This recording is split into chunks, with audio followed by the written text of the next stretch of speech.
시작하겠습니다. 자, 제목을 어떻게 달았냐? 이렇게 지금 오스트랄로피테쿠스부터 시작을 해가지고 호모사피엔스까지 이렇게 달라진 모양이 있는데, 쌤이 얘기했었죠. 이게 이번 시간 끝날 때 정도 되면은 왜 잘못됐다 이런 부분에 대해서 여러분들이 충분히 찝어낼 수가 있어야 됩니다. 자, 진화론에 대한 첫 번째 오해.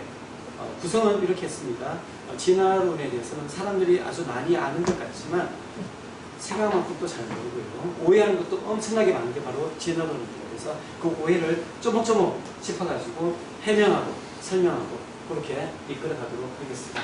첫 번째, 왜 기린의 목은 길어졌을까요? 어제 내일은 무슨 얘기했죠? 나무. 그렇지, 나무. 길어졌어요. 네, 맞습니다. 우리가 일반적으로 아는 게 나뭇잎이 있는데요. 그 나뭇잎을 따먹기 위해서 계속 목을 늘리고 늘리다 보니까 목이 길어졌다. 아마 대부분의 사람들이 그렇게 알고 있을 거예요. 그리고 여러분들도 고등학교 졸업하고 나가지고 5년 딱 지나가지고 진화로 뭐냐 딱 물어보면은 바로 그렇게 대답을 할 겁니다. 이게 그만큼 강력한 오개념입니다. 이렇게 보통 사람들이 알고 있죠. 그죠? 자, 이 얘기를 처음 했던 사람이 누구라고요?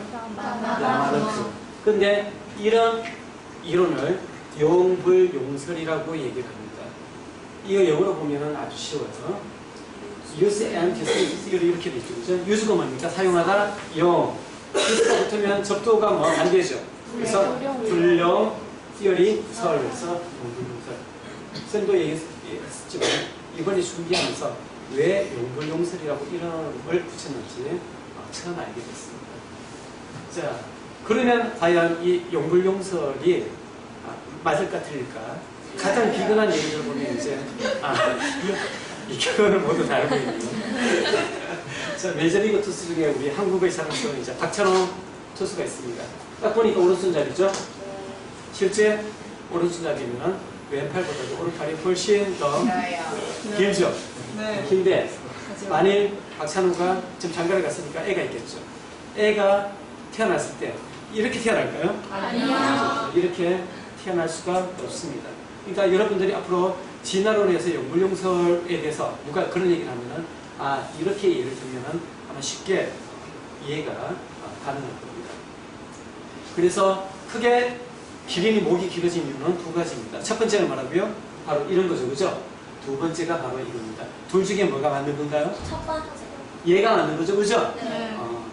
자, 처음에는 애들이 다 목들이 고만고만했는데 어떤 기린이 태어났다고요? 목이 긴 기린이 태어났습니다. 평상시에서는 얘들 목이 짧은 녀석이나 긴 녀석이나 차이가 있었다 없었다? 없었다. 그런데 어떨 때 갑자기 가뭄이 될 때, 가뭄이 들으니까 어떻게 됐나요? 짧은 애들은 주위에 있는 것들 다 뜯어먹었는데 그 위에는 뜯어먹을 수가 없죠. 근데 목이 길게 그런 돌연변이로 태어난 녀석들은 따먹었더라. 그럼 생존율이 어디가 더? 그럼 번식 성공률은? 그렇죠. 걔들이 자손을 훨씬 더 많이 낳겠죠. 그래서 점점 인구 밀도 중에서 목이 긴 녀석들이 많아지겠죠. 그래서 나중에 기린의 목이 다 길어졌다. 이걸 뭐라고 얘기해요? 자연? 오케이. 너무 잘 좋습니다.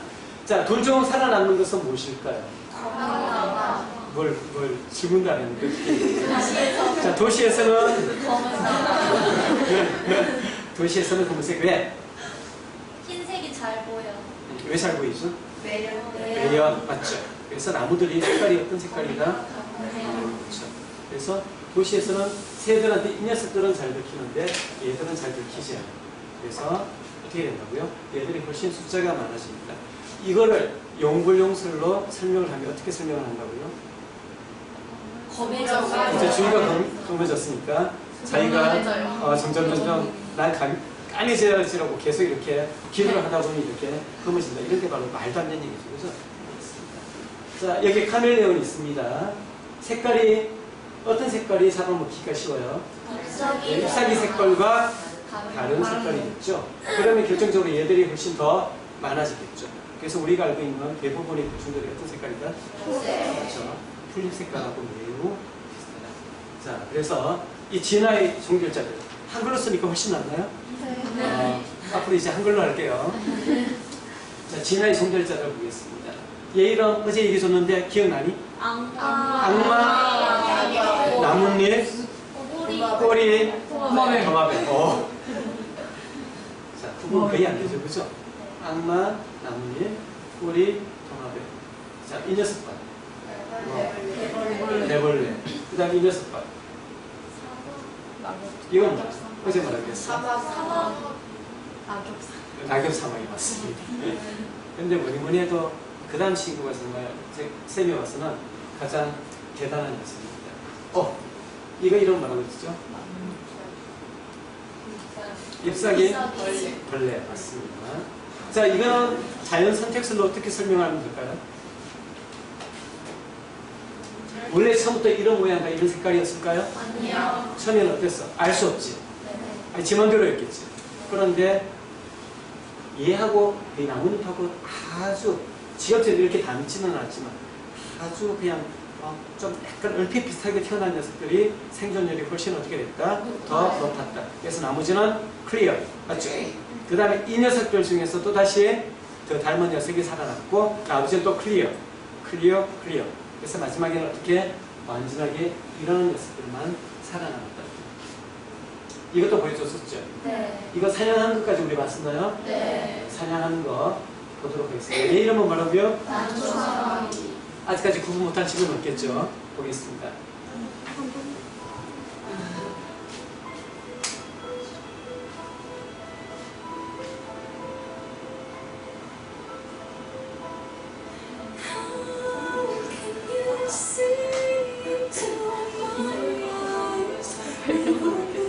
아주 구슬프기 짝이 없습니다. 네. 자, 그런데 자, 실제 길이는 나무에서 잎을 따먹을 때 어느 높이까지만 따먹는다고요? 자기 어깨 높이까지만 따먹는다고 했죠. 그렇죠? 그러면은 목이 길어가지고 생존율이 높아졌다. 이 이론 쓰면 돼요? 안 돼요? 안 돼요. 그래서 교과서에, 모든 교과서에는 기린이 자연 선택설에 아주 강력한 마치 증거에 있냐 그렇게 책에 나오지만 지금 진화론자가 얘기하기는 자연 선택으로 기린을 설명해서는 안 된다. 기린을 설명하는 다른 이유가 있다. 뭡니까? 성선택이죠. 대표적인 성선택 누굽니까? 공작이죠. 공작 날까요? 안 날까요? 나요. 어떻게 알아요? 맞습니까요? 네, 보겠습니다. 공작은 나는 게 가능할지 보겠습니다. 상당히 얘들아, 그런데 왜 새는 뼈가 비어있는지 아니? 가벼워요. 그리고 왜 위에서 똥 싸는지 아니? 장이 짧았어요. 우리 학교에도 그런 선생님이 한 분 계신데 화장실 하루에 막 2번씩 3번씩 가신 분이 계세요. 근데 위에서 왜 이렇게 바로바로 싸느냐 하면 최대한 무게를 줄이기 위해서 그 이유입니다. 그런데 그 정도로 무게에 민감한 녀석이 깃은 왜 이렇게 길까요? 이게 바로 포인트입니다. 자, 먹이를 주기 위해서 이렇게 피리를 부르고 있으면 상위에서 공작이 나눕니다. 기본적으로 얘들이 보니까 활강은 잘하는 것 같아요. 그죠? 그리고 이 친구들은 좀 잘나는 친구들이 보니까 아까 전 그 친구보다는 훨씬 잘나는 친구.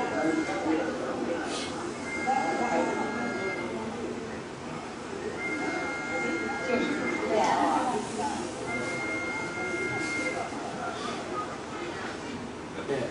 공작은 왜 꼬리가 이렇게 길까요? 크고 아름다울까요? 잘 보려고. 암컷한테 잘 보려고 또는 암컷이 크고 화려한 녀석을 좋아해서 기본적으로 자연 선택의 관점으로 보는 거고 이게 전혀 자기 생존에는 도움이 되지가 않습니다.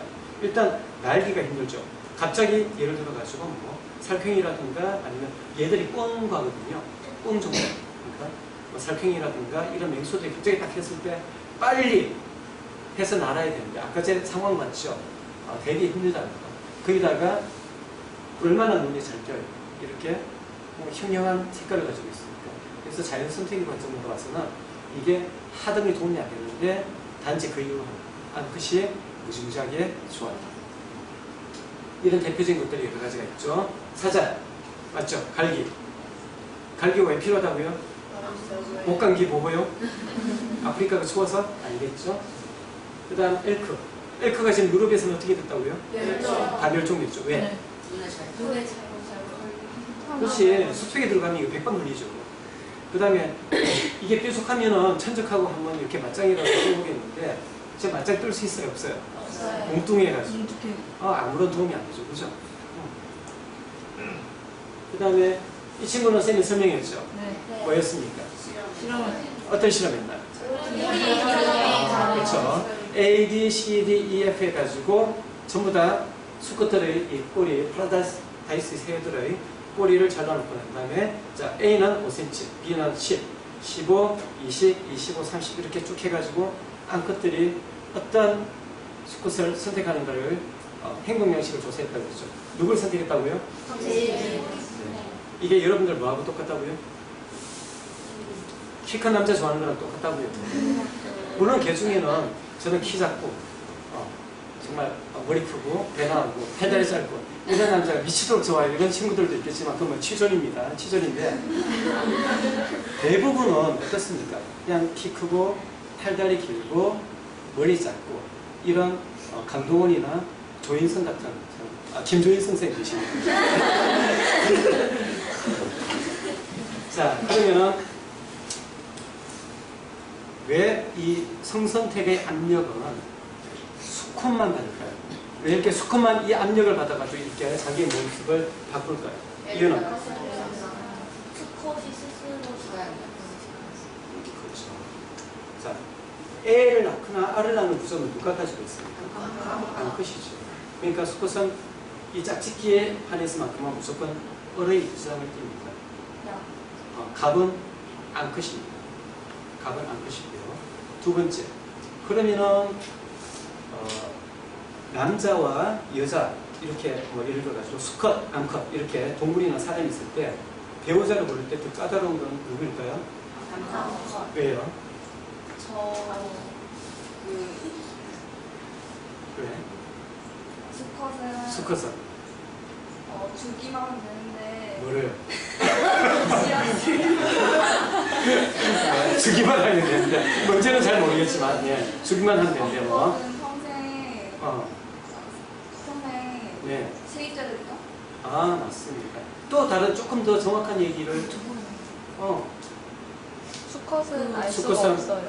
알 수가 없어요. 자기 자식이잖아요. 아 수컷의 마음을 알 수가 없다고요? 아니, 혹시 뭐 그런 경험이? 자기 자식을 확신할 수 없어요. 네, 그거는 조금 이따 할 얘기고요. 막 이제 키기 시작했죠. 자, 일단은 이제 에너지 자원의 문제입니다. 자, 하나를 임신시키기 위해서 난자는 한 달에 하나씩만 나오죠. 근데 정자는요, 한 번에 얼마가 나온다고요? 많이 얼마만큼? 그렇지. 어제였었나요? 몇 개 얘기했다가 그럼 요즘 정자왕이 저는 남자들이 많이 힘들어가지고 그렇게 많이 안 나와요. 한 몇 천만 정도 나옵니다. 그러니까 얘는 한 개고 얘는 몇 천만. 그러니까 엄청나게 얘가 귀한 거죠. 그죠? 그 다음에 얘는 한 달에 한 번 나오고 얘는 어떻게 되나요? 계속? 계속은 좀 힘들잖아요. 네. 하여간 뭐 그렇습니다. 그래서 일단 자원의 어떤 문제에 있어서는 암컷이 훨씬 더 매우 소중합니다. 그죠? 함부로 걸릴 수 있는 카드가 아닙니다. 그 다음에 또 임신을 했다. 임신을 했을 때 실제 수태를 하고 있는 건 누구라고요? 암컷. 맞죠? 그 다음에 낳고 난 다음에 젖 먹여야죠. 그 다음에 뭐 또 여러 가지 또 뭐 해야죠. 그죠? 키우고 이렇게 해야죠. 그래서 암컷은 소위 얘기해서 이 자식을 키우는데 자신의 모든 에너지와 열정과 하여간 자원을 몰빵하는데 수컷은 그냥 한번 아까 전에 얘기했듯이 한번 주고 난 다음에는 아무런 상관이 없잖아요. 이렇게 해가지고 암컷은 훨씬 더 까다롭습니다. 마지막에 질문입니다. 모성애와 부성애 어느 게 더 강력한 사랑입니까? 모성애. 이유는요? 수컷은 알 수 없어요. 뭐가 알 수가 없어요? 자신이죠. 그렇지. 왜? 암컷은 어떻게 알아요? 자기가 나왔어요. 이게 초딩 대답은 내가 나왔으니까, 그죠? 내가 나왔으니까 이거 내 거잖아, 그치? 근데 요즘은 그것도 아닐 수가 있죠. 왜? 시험관하기 다른 사람의 난자와 자기 남편이 아닌 사람의 정자를 수정시켜가지고 자기 자궁에 착상을 하면 너와도 자기 게 아니잖아. 그런 경우도 있네. 경우 있을까? 그렇다면 암컷은 왜 얘가 자기 애인가요? 만약 정상적인 과정이라면 10개월 동안 유전자의 문제가 있어. 그렇지. 유전자 염색체 몇 개가 자기 거야? 23개죠. 난자에는 23개. 맞죠? 정자에는 23개 합쳐가지고 우리의 46개. 여기서 하나라도 더 많으면 어떻게 돼요? 다운증 후군되죠. 그렇죠? 하나라도 더 많으면. 그래서 자기 염색체의 무조건 절반은 자기 거. 그런데 애가 태어났어. 수컷은 그 절반은 여자 거라는 걸 알죠. 근데 나머지 절반 거는 알 수가 있다 없다? 없다. 그래서 수컷은 어떻게 전략을 취한다고요? 최대한 많이 알 수가 없으니까 그 가능성을 높이는 거죠. 최대한 많이 끌떡대는 거죠. 끌떡대다가 뭐 제대로 한번 딱 걸리면 이제 성공하는 거고요. 맞죠? 그런데 이런 얘기를 들었을 때 여러분들은 좀 마음이 좀 불편하죠. 왜 불편합니까? 왜 불편하죠? 남자가 다 나쁜 놈 같아? 이유가 뭐죠? 왜 불편할까? 그렇지. 남자의 바람기를 마치 과학이 정당화시켜주는 듯한 그런 느낌을 받았잖아요. 그죠? 근데 쌤이 이거 뭐하고 구분하라 그랬어. 가치와 사실. 그렇지. 사실하고 가치는 다른 겁니다. 그래서 쌤이 예를 들어준 게 있죠. 어떤 예를 들어줬습니까? 자, 생각을 해봐. 그 정치에 관해서 예를 들었잖아요. 정치하는 사람은 자기 말을 국민들이 다 들으면 얼마나 좋을까요? 그죠? 자기가 얘기한 대로 다 따라주면 좋아. 이거는 부정할 수 없는 사실이잖아요. 그죠? 이건 사실이잖아. 근데 그렇다고 해가지고 자기하고 의견이 다른 사람의 어떤 집회라든가 시위라든가 이런 헌법이 보장한 그런 것들을 막거나 아니면은 행정부가 힘이 너무 세지면 민주주의에는 도움이 안 되기 때문에 항상 입법부, 국회라든가 사법부, 법원이라든가 이런 것들로 인해가지고 우리가 서로 견제를 시키잖아요. 이게 상권 분립의 원리잖아요. 근데 입법부를 마비시킨다든가 사법부도 자기 마음대로 하겠다. 이렇게 되면 돼요, 안 돼요? 안 되죠. 뭐의 가치에 이게 되는 겁니까? 민주주의 가치죠. 그래서 이런 나라를 보고 세계에서는 손가락질 하잖아요. 왜? 독재 국가라고. 이유는 뭘까요? 쌤이겠죠. 진정한 힘은 쓸 수 있는데 안 쓰는 게 진정한 힘이라고. 그렇죠? 쓸 수 있는데 쓰는 거는 매우 하수입니다. 쓸 수 있는데 안 쓰는 게 정말 대단한 힘이고 그게 권력입니다. 그걸 지키지 못했으니까 수준 낮다 이렇게 되는 거죠. 그래서 세계에서 손가락질합니다. 자, 그래서 우리는 앞으로 사실과 가치는 다르다. 특히 이런 진화 심리학을 하다 보면 여러분들이 되게 듣기 불편하거나 보기 불편한 그런 이론들이 많이 나오는데 실제는 그렇지 않다. 그런 얘기를 반드시 꼭 기억했으면 좋겠습니다. 자, 어쨌든 여기에서 항상 갑자기 이렇게 됐습니다.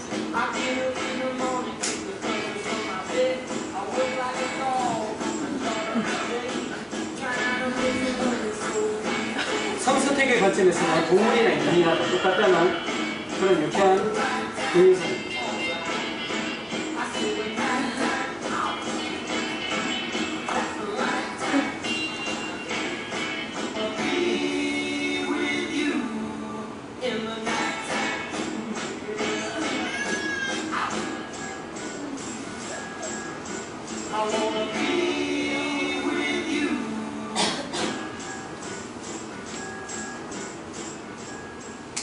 자, 눈치를 챈 사람은 알겠지만 이 음악이 살짝 끊기는 부분이 있었을 겁니다. 왠지 알아요?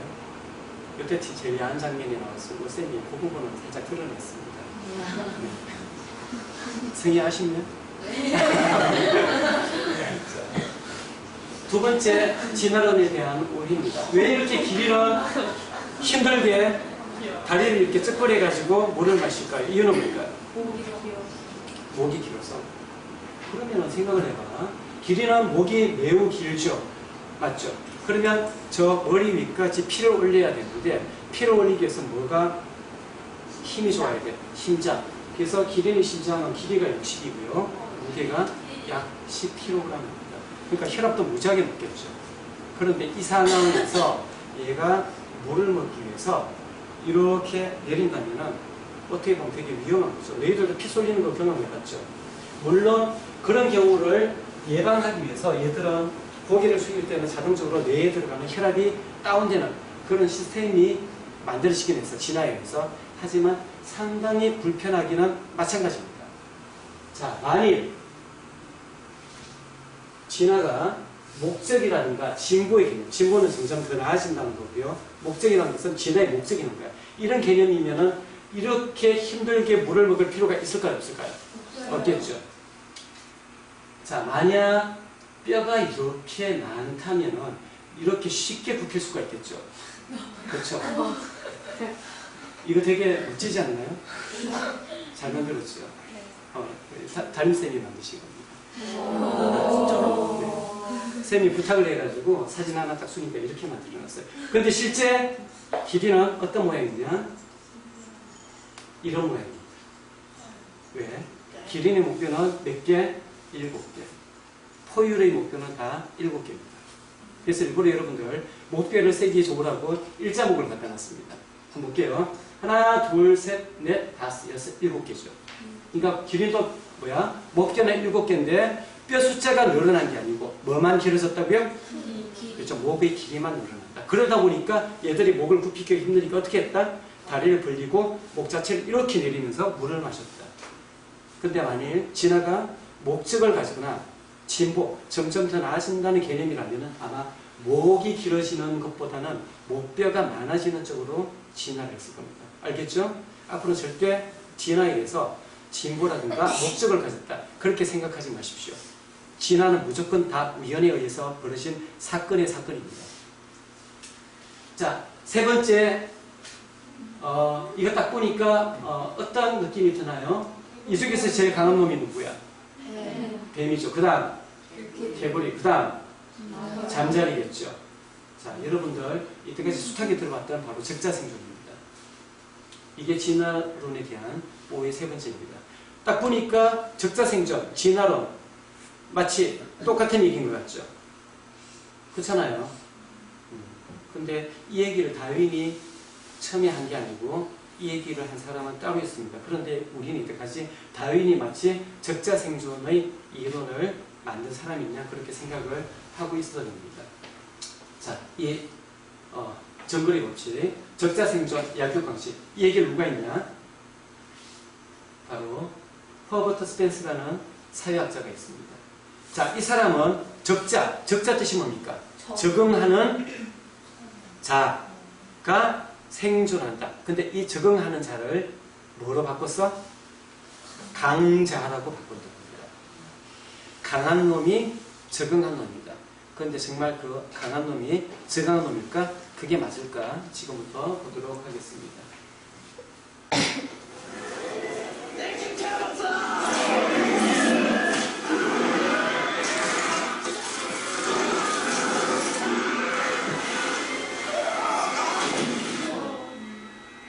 이 영화 기억나나요? 네. 주라기 월드죠? 최근에 개봉했 거예요. 영화의 한 장면을 좀 이따 가지고 왔습니다.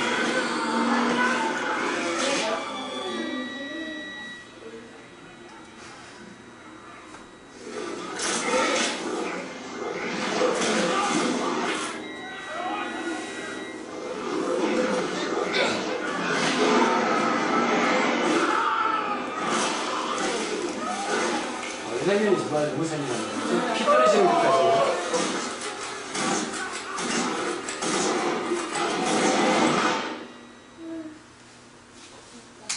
공룡은 진정한 강자죠. 만일 강자가 적자라면은 공룡은 멸종해야 돼, 멸종하지 않아요? 멸종하지 않아야 되죠. 그래서 최적자는 크기나 힘의 개념은 아닙니다. 공룡이 얼마 살았어요? 얘들은 약 1억 5천만 년 정도 살았습니다. 정말 적자 생존에서 적자가 강한 놈이라면 얘들 아직까지 살아있어야죠. 근데 솔직하게 얘기하면 아직까지 살아있기도 합니다. 단지 외형을 바뀌어가지고 어떤 모양으로 어떤 버전으로 살아있을까요? 얘들 매일마다 봅니다.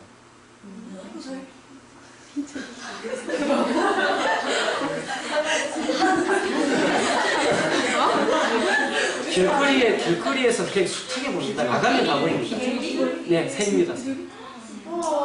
공룡이 다시 진화를 해가지고 지금은 새로 바뀌었습니다. 네, 그 비둘기 조상님이 이런 놈들이라고요. 이렇게 덩치가 작아져가지고. 자, 그러면 공룡의 멸종에 대해서 얘기를 했었는데 멸종에 대해서 조금 더 한번 알아볼게요. 왜냐하면 멸종이 이 진화와 상당히 밀접한 관련이 있기 때문에 멸종에 대해서 한번 또 오해를 풀어보도록 하겠습니다. 멸종에 관한 오해. 이 새 이름은 뭘까요? 어떻게 알았나요? 못 알죠.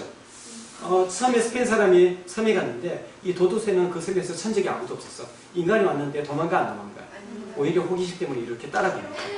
그러면 인간이 일용할 양식 이렇게 하면서 그냥 바로 먹었죠. 그래서 바로 멸종됐죠. 얘는 이름 뭡니까? 뭘 오가피아? 모르겠죠? 자, 얘 이름은요 태스메니아 울프 또는 태스메니아 타이거라고 얘기를 하는데요. 요 녀석은 가장 최근에 멸종된 녀석입니다. 1936년도 그때 동물원에서 멸종이 됐습니다. 하지만 멸종되기 3년 전에 찍어놓았던 아주 귀한 동영상이 있어요. 그래서 지금부터 동영상 보도록 하겠습니다.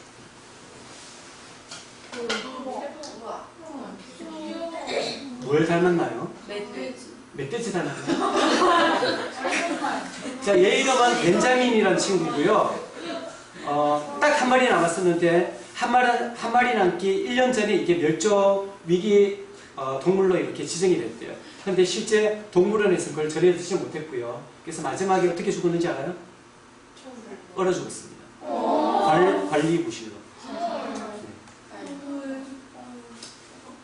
1888년도부터 얘를 잡아들이기 시작했는데요. 한 해 100마리씩. 그래서 20년 후에는 17마리가 잡혔고요. 21년도에는 딱 2마리만 잡혔습니다. 자, 그런데 딱 보면 알겠지만 얘 뭐가 있나요?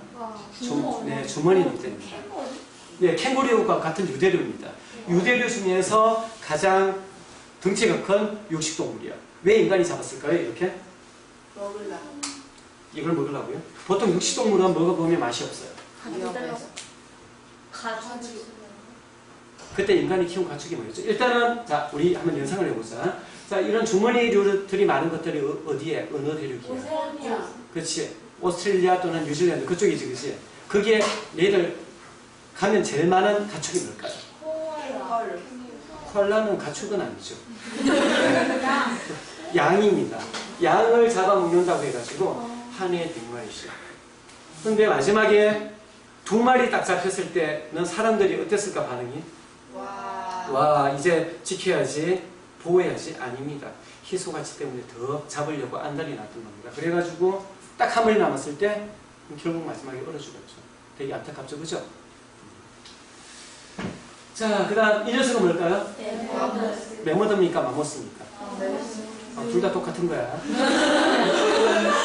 자, 메모드를 이제 영어로 유식하게 읽으면 메마스가 되고요. 번데기 발음. 이걸 일본식으로 읽으면 이제 맘모스가 되는 겁니다. 둘 다 똑같은 거야. 얘는 이름 뭐죠? 재규. 근데 이빨이 지나치게 길지 않니? 금치호랑이. 금치호랑이. 근데 얘도 재미난데 마지막에 어떻게 멸종됐을까요? 얘는? 이빨이 이게 계속 자라가지고요. 나중에 이렇게 앙 잡아먹어야 되잖아요. 근데 이게 이렇게 돼가지고 이게 안 되는 거야.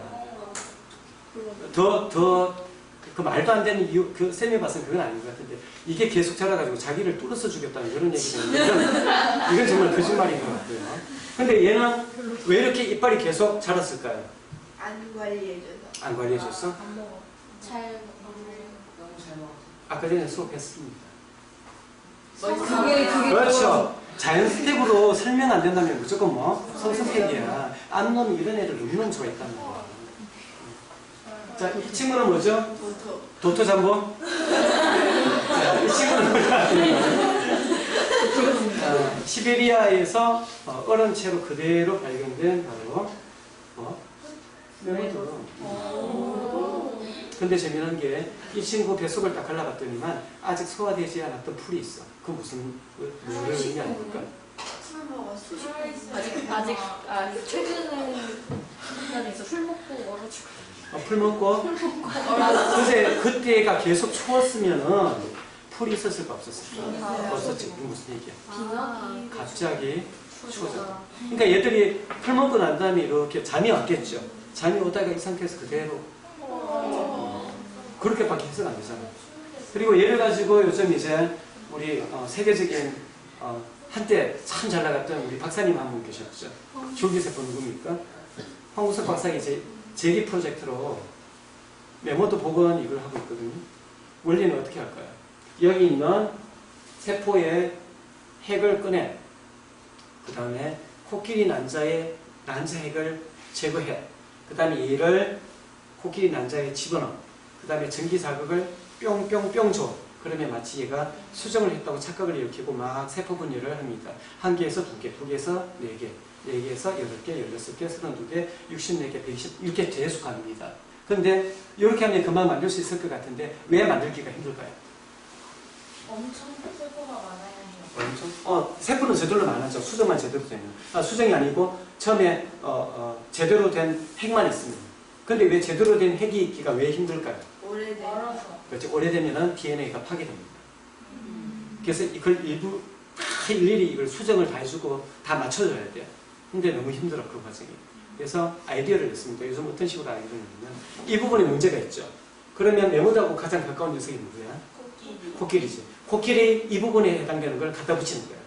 지금 그렇게 해가지고 만드는데 이렇게 만들면 은밀한 메모드라고 얘기를 할 수가 있어 없어요? 없죠. 그래서 실제 메모들을 복원한다는 게 상당히 힘이 드는 일입니다. 자, 멸종이 왜 중요하냐 하면요. 이런 개개의 동물이 사라지는 건 매우 가슴 아픈 일이긴 하지만 인류가 아니고요. 지구의 역사상에는 5번의 대멸종이 있었습니다. 그 대멸종이라고 뭐냐면 전 생물종의 70에서 90%가 사라진 거예요. 매우 가혹했지. 근데 그렇게 한번 바뀔 때마다 소위 얘기해서 이 지구를 대표하는 주인들이 바뀌게 됩니다. 판가리가 되는 겁니다. 자, 예를 들어가지고 우리 중생대 때 공룡이 멸종을 하지 않았어. 그러면 우리 인간은 존재할까요? 존재하지 않을까요? 네, 공룡이 멸종해서 그 빈자리를 포유류가 채웠잖아요. 그렇죠? 만약 공룡이 계속 있었으면 지금쯤 이 공룡들이 수업을 듣고 있겠죠. 그렇지 않을까요? 네. 그렇습니다. 그래서 지금 5번이 총 대멸종이 있었는데 제6의 대멸종이 지금 과학자들은 시작되고 있다고 얘기를 합니다. 그것도 가장 페lun기나 트라이아스기보다도 1만 배가 빠르다. 지구의 딱 한 종 때문에. 누구일까요? 사람. 바로 우리들, 사람입니다. 유인원의 공통조상 보겠습니다. 아이다라고 불리는 원숭이. 한 명은 다이니우스 마실레라는 한 명인데요. 얘가 뭐냐면 얘에게서 누가 나왔고요. 한쪽은 인간이 나오고 한쪽은 원숭이. 그러니까 유인원이 나오고요. 이걸 현대적으로 다시 복원을 했습니다. 어떤 모양일까요? 이런 모양입니다.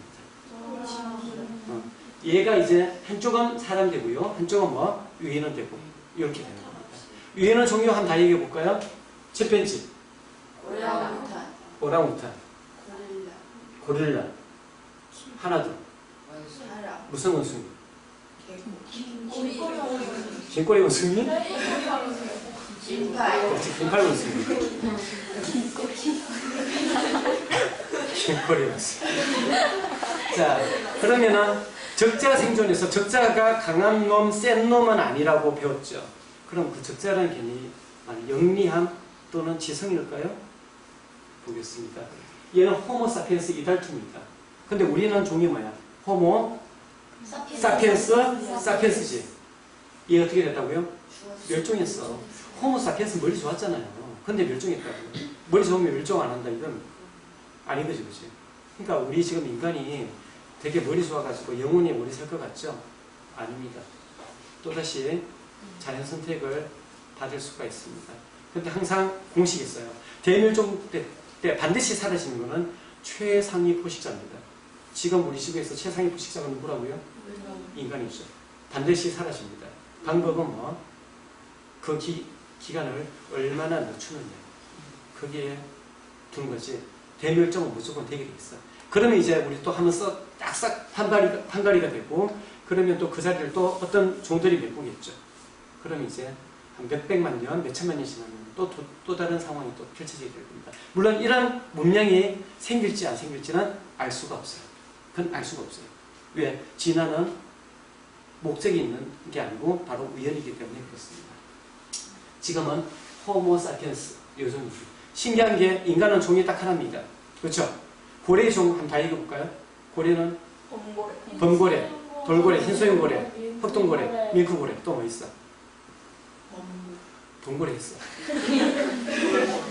돌고래 했어. 하여간 종이 무지무지하게 많잖아요. 근데 인간은 딱 한 종이야. 이것도 되게 신기해. 이런 게 없어, 지구상에. 이런 게 없잖아. 신기합니다. 그래서 마지막에 다윈이 종의 기원 마지막 장에서 정리를 했습니다. 어떻게 정리를 했느냐면요. 최적자, 적자는 뭐냐면 지구에서 살아남은 종은 가장 강한 종도 아니고 가장 지적인 종도 아니고 환경 변화에 가장 잘 적응하는 종. 그래서 변화에 가장 잘 적응하는 자가 바로 적자입니다. 그러면 우리 항상 이제 적자 생존하면서 이렇게 어른들이 겁을 많이 주시잖아요. 어떻게 겁을 주시나요? 1등 해야 돼. 1등 안 하면 너는 도태돼. 맞죠? 도태되면 너 굶어 죽어. 근데 정말 1등만 살아남나요? 아니죠? 뭐만 아니면 돼? 꼴찌만 아니면 돼. 근데 꼴찌라도 상관없어. 뭐만 잘하면 돼? 잘 적응하면 돼. 그냥 솔직히 중생대 때 포유류 있었어 없었어? 있었죠. 중생대 때도 있었어. 근데 걔들이 왜 길을 못 폈어? 경영 때문에. 그때는 중생대 때는 포유류가 완전 쩔이었잖아요. 그죠? 꼴찌였단 말이야. 그런데 지금 어떻게 돼? 최고죠. 맞죠? 최고라는 의미는 종의 구수성이 아니고요.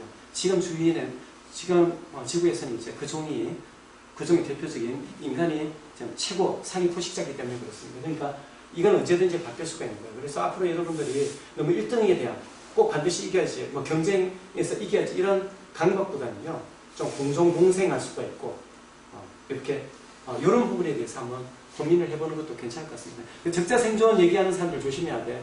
그 사람들이 이 세상을 지옥으로 만든 사람이에요. 왜? 1등 아니면 다 잉여고, 다 도태되어야 할 존재자는 거죠. 얼마나 그게 무서운 얘기입니다. 그죠? 그럼 현대적인 관점에서 최적자는 어떤 종일까요? 방금 지나갔는데. 뭐가 높은 거? 결합. 뭐가 높은 게 최적자야? 그렇죠. 순풍 잘 놓는 것들이 최적자입니다. 알겠습니까? 결국 그런 애들이 제일 살아남을 가능성이 많잖아요. 대표적인 포유류 중에서 어떤 게 있습니까? 이런 것들 치고 이렇게 좀 정상적이고 귀엽고 예쁘고 이런 애들은 잘 없어요. 포유류 중에서 생식 주기가 제일 짧고 제일 많이 높고 누굽니까? 강아지 너. 닭은 조류. 쥐. 진짜 맛있었어. 쥐. 곤충 중에서 뭐 바퀴벌레 이런 것들. 그런 애들이 앞으로 대멸종이 일어나면은 지구의 주인이 될 가능성이 상당히 높습니다. 왜? 번식 성공률이 매우 높거든요. 라타투이. 자, 이제 우생학 배워볼게요.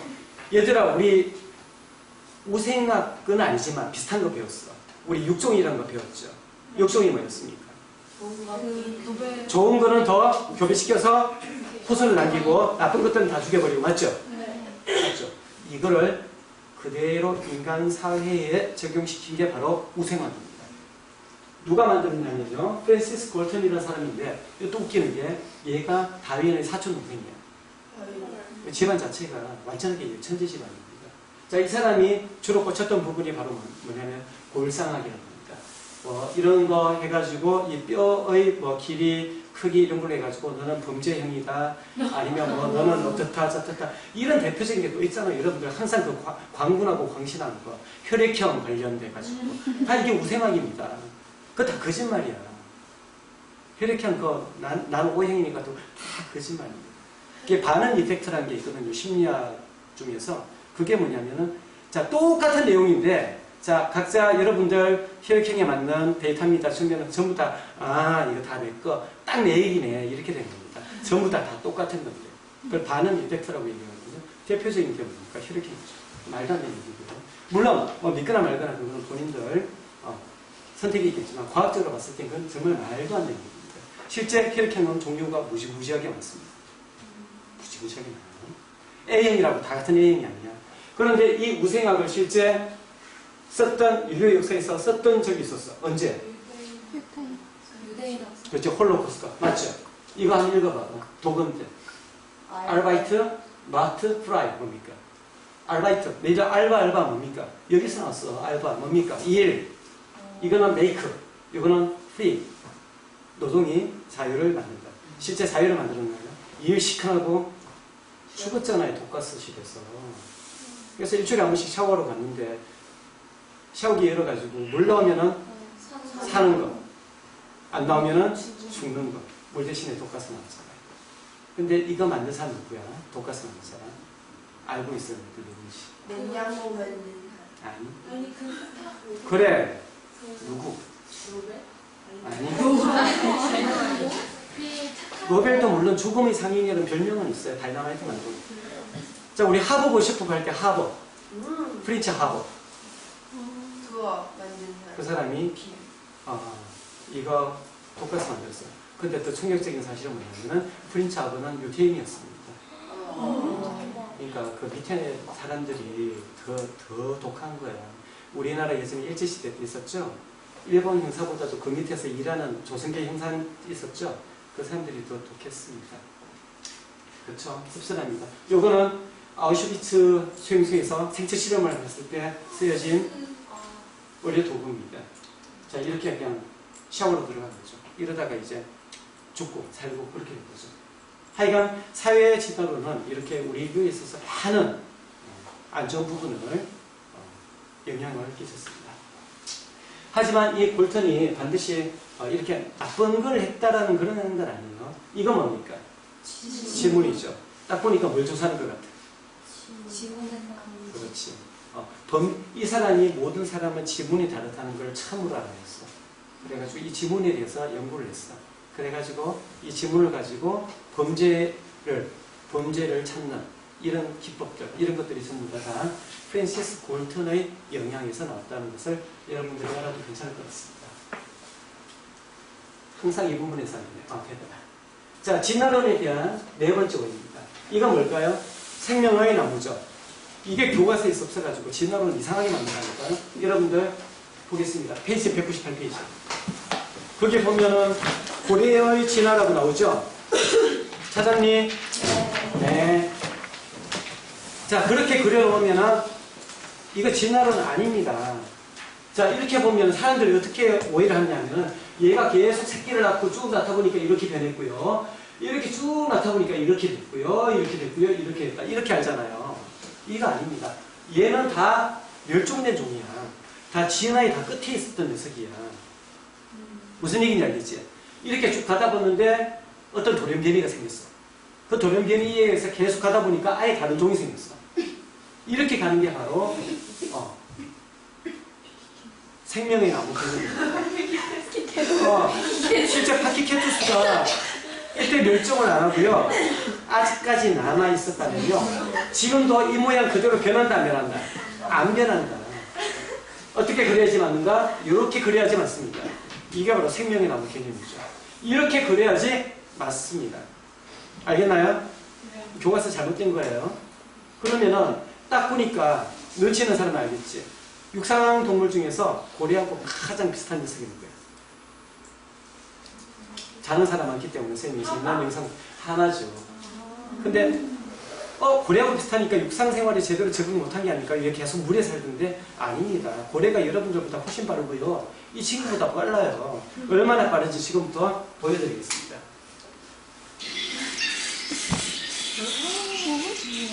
조금만 기다려봐. 흥분하지 말고.